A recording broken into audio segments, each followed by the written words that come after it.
A great pleasure in spending the next 30 minutes having a fireside chat with him. Michael, hello, can you hear me? Aubrey, I can hear you. It's great to be with you. I'm just sorry I can't be there in person with you.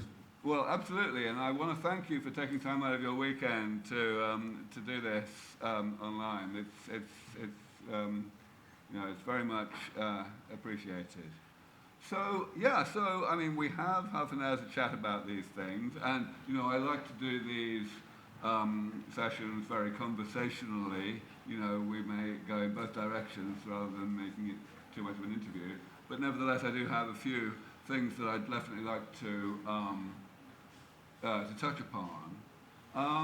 Actually, the first thing I'd like to touch upon is something that Bill Green from Evolution just brought up a couple of seconds ago in the Q&A, which is the definition of what aging is in the medical context. There are people who like to call aging a disease. There are people like Bill who prefer to say aging is not a disease. I believe both of those stances have the risk of engendering incorrect connotations, and so I like to call aging a medical problem. What's your stance personally, and what is the AMA's stance, and are they the same? Do you think the AMA stance needs to be modernized, and so on? It's interesting. Aging is an issue that's been tackled by a number of different organizations that have resulted in really no consensus on what it is, whether it's a medical problem or a medical disease. I know that the World Health Organization tried to make this definitional change some years ago, and then backtracked from that and did not include it in the ICD or definitions of disease. I think if you look at it from the pure perspective of what the dictionary definition of disease, I think aging could technically fit, as it is a state that causes or results in some mental or physical decline that can lead to additional chronic or other conditions. And so as a classic definition of disease, one might argue that it would fit. I think the challenge with calling it a disease is that disease has also some negative connotations associated with it, and that can result in things like ageism, really, I think, taking a little bit of the humanity away from the process of just life and turning it into a more concrete definitional state that can result in some aspects of negative perspective. The AMA doesn't have a true stance on the definition of aging itself. As part of its strategic pillars, one of the main things that we do is to focus on really the elimination or addressing chronic disease, which, as you know, is an outcome of natural aging. But there are many preventive things that we can do in order to help prevent the human body from enduring conditions that are just the natural part of getting older. But that being said, I think that lifestyle changes are embraced, and lifestyle aspects of the things that we can do as just individuals, we encourage. But I think that these conferences are those that are going to help us continue to modernize and define what we want to call this term aging. Aubrey, I think your term medical problem, I think is an interesting way to put it, but again, that one also I think comes with a little bit of uncertainty in terms of whether it's a problem or whether it's a good thing or whether it's a natural thing. So I'd leave it up to the continued debate to continue to refine that definition. Right. Yeah. Yeah. I mean, of course, the ICD, which you brought up, is a great example of this because, for example, the previous version of the ICD, I think it was ICD-10, brought in sarcopenia as in the classification, which was not previously there.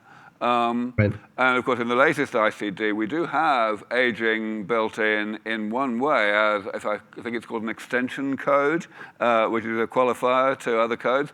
And I actually think that's a really good way of doing it because it really gives a sense of like a distinction between chronological aging and biological aging, really. You know, if we accept that biological aging is what we want to stop happening, irrespective of how we, you know, partition it into particular diseases.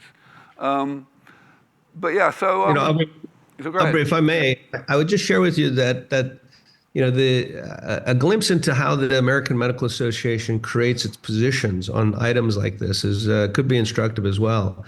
You know, the AMA is a broad democratic organization of over 190 state and specialty organizations within what we call the Federation of Medicine. So they represent all branches of government, they represent all 50 states, and they represent all subspecialties of the House of Medicine. We get together twice a year in order to create policies and other items that set direction for the AMA.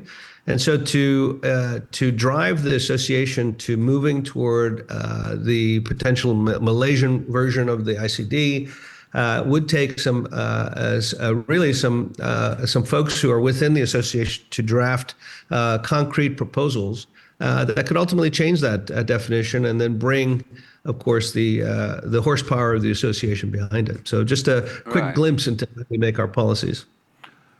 Yeah, thank you. That makes a lot of sense. And actually, your mention of what the AMA does as being this, you know, this convening of so many different organizations, that brings me to a question I wanted to bring up, which has to do not so much with definitions as to do with choice. So, of course, we have within the USA and, of course, in other jurisdictions around the world, regulatory bodies such as the FDA that determine not only what's available, what's reimbursable, things like that.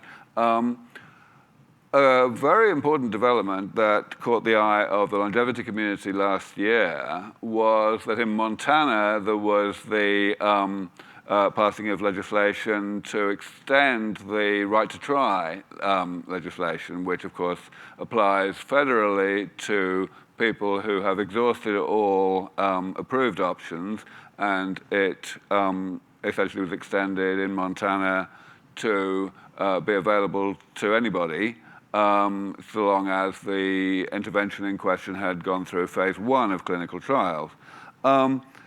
That's the sort of, I mean, so there's a lot of pressure, of course, right now to extend that to other states, perhaps to try and make it happen federally. Is that the kind of thing that the AMA gets involved in, takes a stance on? You know, go ahead. Yeah, I think, you know, certainly the right to try legislation in Montana, I think it was back in the fall of 2023, really set the stage, I think, for a new debate around experimental treatments. You know, the association, the AMA, stands behind some core principles when it comes to issues around the concept of right to try.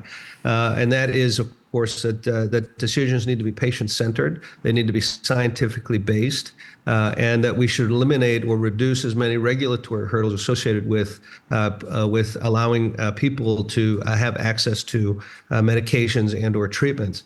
And so, using those core principles, each right to try effort, I think, has nuances associated with that, but we evaluate each one according to those core principles to make sure that the patients ultimately are not harmed, and that physicians themselves retain a degree of autonomy in order to help treat those patients. So for this audience, of course, many people in this room are not from the US, so can you just give us a little background on the way that, on the legal status of the AMA? In other words, how it, what authority it has to influence legislation, to influence public policy, and so on?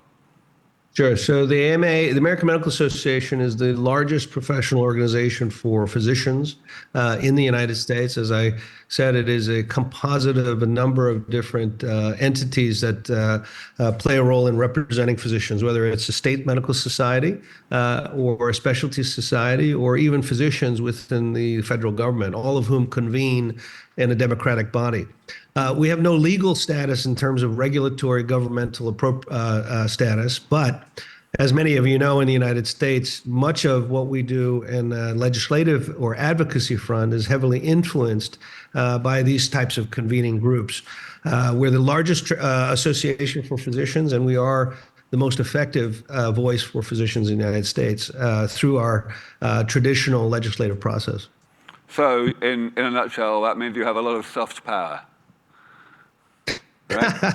Yeah, that is true. And we're sustained by our members who join voluntarily. But at the same time, we also recognize that we have the responsibility to represent all physicians, whether they're members or not, and creating strategies around practice sustainability, around reducing burnout, around issues of eliminating chronic disease and advancing medical education for tomorrow are really our top pillars of our strategy going forward. Yeah, I mean, a lot of why I'm interested in these questions is because we at LEV Foundation, we have a sister organization, the Health Span Action Coalition, which is creating itself very much as along the model of the AMA, as a coalition in not just name only, but with already well over 100 organizations brought together. And so I think we are very interested to learn from the experience of the AMA, and it's extremely valuable that you're here talking to us about what's going on there. Let me ask a question about the global progress against aging. So, of course, there are organizations in some ways similar to the AMA around the world. To what extent do you interface with other organizations, your counterparts elsewhere in the world, and perhaps also governments elsewhere in the world? Well, thanks, Albert. So we are, as an association, part of a larger coalition, as you say, called the World Medical Association, which is a representative body of most member countries are usually around the world. So as a founding member of that organization, we send delegates from our association to meet several times a year in order to help create policies for the what we call the WMA. With our active involvement in that, we interface with conditions and issues largely around ethics, around practice, around aspects of physician safety and things like that. And our delegates do an excellent job from the AMA representing our interests and learning from those interests across the world. Okay. So let me drill down a little further on that question. So the members of the World Medical Association, is that restricted to organizations like the AMA that are representing nations elsewhere in the world, or does it involve organizations at a more local level at all? Yeah, great question. It's largely restricted to countries that have associations that represent physicians, like the AMA. And so, for example, in Korea, they have the Korean Medical Association, of which they elected leaders recently into the WMA leadership. Germans, most of Europe has representation, several countries in Africa. But it is restricted to those organizations that represent physicians in those countries. Keep in mind, it's not a traditional NGO in the sense that it helps create policies. Its most, I would say, its most well-known is the Declaration of Helsinki, which talks about the ethical treatment of patients, and really has all the countries around the world stacking hands around the ethical treatment of patients, according to the WMA. Yeah, so a big reason why I'm interested in this, why the community here is interested in this, is because there is an increasing prevalence of countries having special economic zones, which are obviously not the whole country, they're just zones, but which have sufficient legal autonomy that they're in a position to set up their own regulatory structures for approving healthcare, for approving new medicines and so on. And there's one particular one in Honduras that is getting a lot of attention right now in the longevity community, mainly because it is structuring itself precisely for that reason. And it seems to be doing very well. I think there's a high likelihood that it will be one of the global hubs of medical tourism within the next couple of years. It seems to me that it would be very valuable for entities like that, even though they are just special economic zones, to have a seat at the table at places like the World Medical Association. Do you think that's something that could happen? That's hard for me to know. I'm not, as chair of the AMA, our delegates are officers of the association who go. I certainly don't have the answer off the tip of my tongue today, but I could certainly look into it. I'm not even actually sure if Honduras, if their medical association, the Honduran Medical Association, is a member. But if I was to make any suggestion, I would say that that's probably the place to start. Particularly in the context of sending delegates to the WMA. But certainly, I know you and I will continue to have these conversations. I'm happy to get back to you with any other information on that. Yeah, let us totally have that conversation. That would be very interesting indeed. Okay, so obviously the public conversation about aging and the potential to do something about it is evolving, faster than it ever has been evolving. What I like to try to foresee is that there will be really a disintegration of the fatalism that has dominated people thinking about aging and the clinging to illogical reasons for thinking that aging is some kind of blessing in disguise and so on. One thing that often bothers me is that the medical profession is, at the trailing edge of those kinds of conversations. Like, for example, that there is still too much focus on first do no harm, which at the expense of the potential of preventative medicine. And so I wanted to ask a question about preventative medicine generally, whether for age-related conditions or anything. It's always seemed that it's been a very hard sell. That we've got basically two major categories of treatments for preventative that are used in the US, the statins and the ACE inhibitors, and that's basically it. We now have a third one coming along in a huge, tidal wave of publicity, namely the GLP-1 agonists, which can be thought of as preventative in the sense of, they are if you lose weight, then you're less likely to get type 2 diabetes, for example. But of course, there are also treatments in that people don't really like being overweight in the first place, but they do like eating. Do you think there's a lesson here in terms of organizations like the AMA being able to educate the public to be just more grown up about the whole concept of preventative medicine generally? Well, it's the way you asked the question, I think I'm forced to say yes, and I do believe it. I think the simple answer is the context of preventative medicine has so much associated with it, in the sense that you have a category of change that can be driven by the medical community. You have a category of change that can be driven by individual behavior and lifestyle change. And then you have a category of change that can be associated with even things like the social determinants of health, including access to healthy foods, access to education, parks, open space, and natural recreation, things like that. I think when we talk about this world of preventative medicine, I think all of them play a role. Certainly from a medical community standpoint, I think that our world has begun to shift toward a higher focus on preventative medicine, understanding that the terminal end of the disease or disease state is probably the worst time to intervene to help change somebody's life. Now, take that in context that I am an orthopedic surgeon. I do orthopedic trauma as a specialty. And to hear the words preventative medicine from someone who fixes hips and bones and things like that at the end stage of osteoarthritis may sound funny.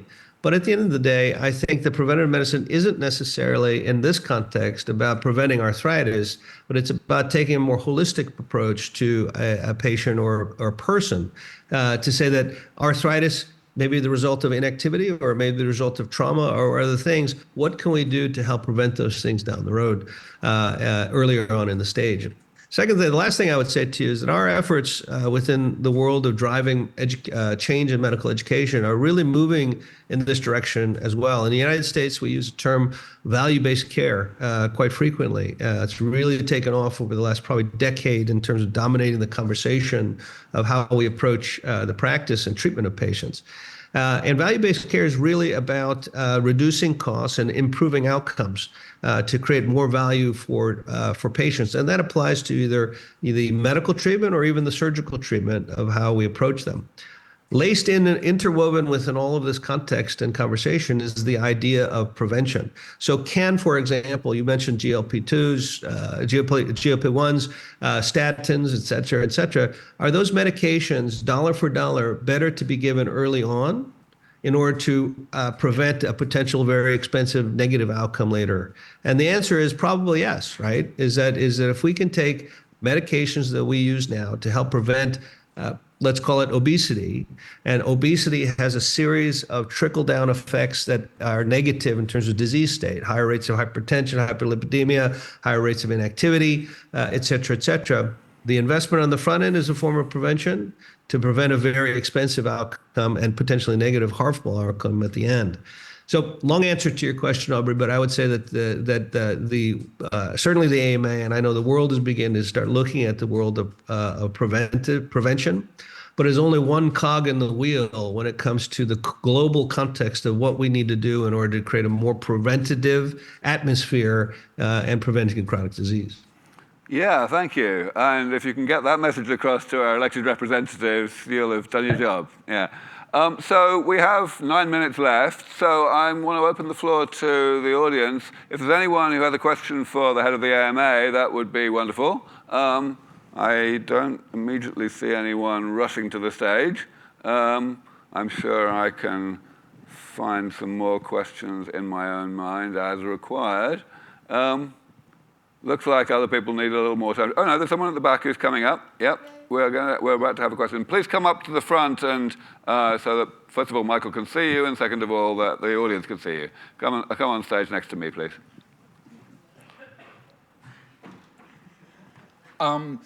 Fantastic. Introduce yourself. Yeah, my name is Jose Cordeiro. I am from Spain, Madrid.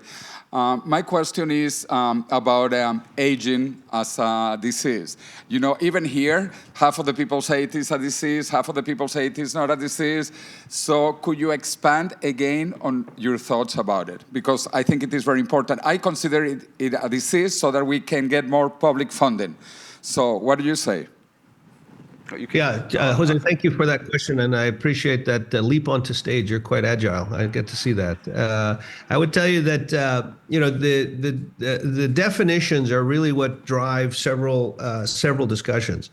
From a pure scientific standpoint, we could call aging a disease because it has associations with mental or physical decline. It is something that if we intervene on, we could potentially prevent not only those two aspects, but other future chronic disease. In that pure context, I would say that it would be a disease. When you, in your last comment, I think you then brought in the politics of calling something a disease, which is a very, very different story. I think that is something that is a product of necessity, right? If we pay for disease, then we should call it disease, and I think that's ultimately the practical reality of it. I don't necessarily think that, and calling it a disease also has, as I mentioned, some negative connotation in the sense that when somebody exists in a disease state, it's oftentimes seen as somebody who needs help or somebody needs an intervention. And then there are aspects of bias, and there's also aspects of isms that come. Ageism is one that comes into mind. And so we have to be very careful about the flip side of calling it a disease. But I think the practical reality that you mentioned is very, very important. And, unfortunately or fortunately, in our world today, we are so, and this ties into something that Aubrey said earlier, our medical community is so tied into being very binary in terms of payment or reimbursement or funding. And it says, if you have X, and sometimes we call it disease, we'll give you money. But if you have a problem, Aubrey, to use your term, a medical problem, then that doesn't necessarily fit into a nice category where someone can check a box and say it's eligible for money. So again, I'm going to come back to what I said earlier in the sense that it's for the longevity community to help us define that, to find the right levers, whether it's by country or internationally, to determine what is the best terminology that we use that has the best practical chance of actually making a big difference. And so that's the way I would approach it. Yeah, thank you, Michael. And obviously, enormous problems have been caused by failures of these definitions. Like, embryonic stem cell research would not, federal funding for it would never have been banned if we hadn't called it cloning. Things like that. And now we know that we don't know what a machine gun is. Things like that. So we have another question. Here we go. So introduce yourself. Andy Lee from Vincere Biosciences, and I want to kind of follow on that into thinking about the product side of things. So a lot of the medicines or the molecules that we're talking about here are considered to be preventatives, which are kind of difficult from a medical perspective where the paradigm is to treat something that's wrong. But often we're thinking about these things should be broadly used by everybody that will just make them feel better and live longer and healthier. How does the medical community start to think about that in approving, maybe from an FDA perspective, to get things through as being safe and effective for something that is preventative?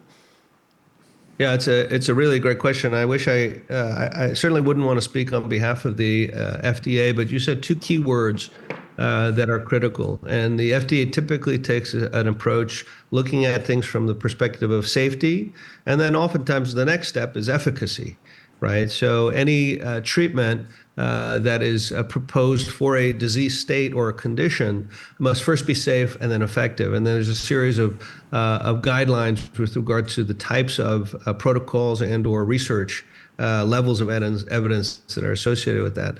As you know, the FDA does not regulate nutraceuticals or vitamins and things like that. And oftentimes, what we have found is that many of these so-called treatments or interventions that are in the world of prevention really fall outside of that purview. And as a result of that being outside of the traditional FDA purview, it then tends to fall outside of the kind of visibility space of most of the medical profession. And so there's a level of disconnect that occurs there. Keep in mind, from the medical profession standpoint, again, it comes down to the core principles of really, in terms of drug development and its application to patients, really falls on the fact: is it scientifically based? Has there been enough rigor in order to follow the scientific method within the medical profession? And access is related, as I mentioned earlier, to making sure that patients and patients have the right to have these types of things that are proven to be safe and effective and scientifically based, and physicians have the autonomy to help provide that within that context. Thank you. One last question we have from the audience before we have to let you go, Michael. Yeah, thanks. Yeah, introduce yourself. Hi, I'm Arkady. I'm science journalist from Lifespan.io. Apologies in advance for asking for this question, but I have to start with stating that I have an immense respect for medical profession, but I think we have to talk about incentives.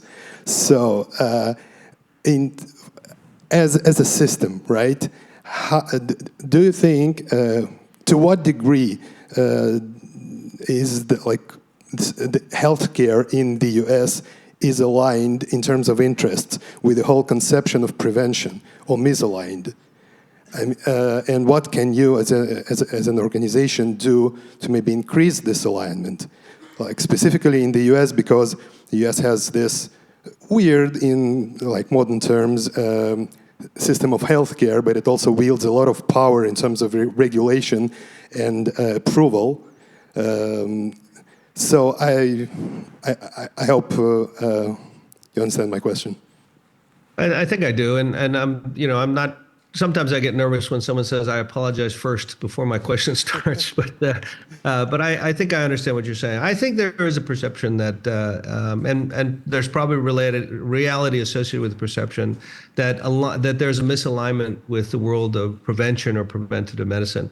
As I mentioned earlier, I think that this concept and this probably a decade-old fight now of continuing down this pathway of value-based care, and again, it's an important terminology in order to redefine what it is that brings value to individual patients, and that's literally defined by an equation of cost and outcomes. Improving outcomes and decreasing costs will result in better value for patients. Now, while stating that as an economic equation, it may seem strange to apply that to the world of prevention. But prevention is a critical portion of that new concept of value, right? Because we know that prevention, in most cases, is less costly and can result in better outcomes. And so when we talk about the alignment of prevention as a concept, I think the arguments and the discussion in the United States that are taking place quite frequently and across all sectors, including the private sector, private practice, associations, and even the federal government, are really focused on this idea of value. And so if I were to be one to weigh into the debate and conversation, it would be not necessarily to talk about prevention as a concept and say, let's align along this word. But I would instead say that we should improve the value of any intervention, medication, surgery, everything. And you will find very quickly that prevention is a big part of that. Thank you. And we're going to have one last question, not just because he's one of my major donors, but also because he always asks really good questions. Introduce yourself, please. Hi, Carl Flager. So one of the things that is clear is that this science in this area has relatively recent. And I'm curious if the AMA is going to play any role in helping to change the education of doctors to make that more explicitly part of their training.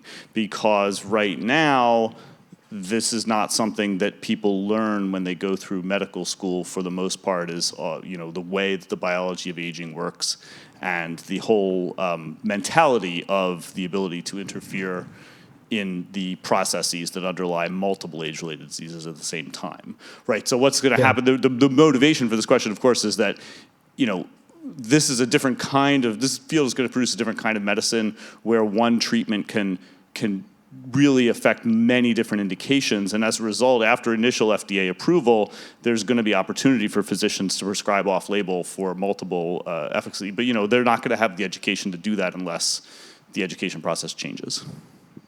Yeah, so a great question. And I would say that, so the American Medical Association is involved in all levels of education. And one of our core pillars is to continue to drive innovation within that sector. As part of that educational system, there are a number of other bodies that fit in. There's the Liaison Committee to Medical Education. There's the American Association of Medical Colleges, of which we all interact very closely. Your question really is, I would answer in two parts. One is, yes, I think medical education curriculum has the opportunity to embrace new curricula in order to try to address this idea of prevention, healthy aging, and things like that. And I think I have seen evidence of that beginning to occur.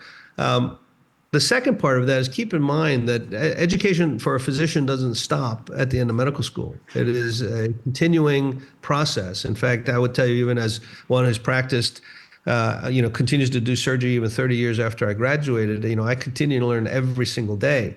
And so that spectrum rolls into residency programs, where people begin to subspecialize. But certainly keep in mind this too, that GLP-1s weren't really heard of 10 years ago, but almost everybody knows a little bit about it today. And so I don't have, I'm not pessimistic about our ability to learn and our ability to adapt to new technologies, new information, and new education. But I do agree with you that there is aspects of medical school that could begin to embrace and maybe even talk a little bit more about this idea of healthy aging, prevention, the concept of the health span, and even further, this larger picture of value-based care that we talked about. Yeah, thank you so much, Michael. It's been a real pleasure spending half an hour with you today, and I'm sure it's been extremely educational for everybody here. So thank you again. Thank you, everybody. Enjoy your day.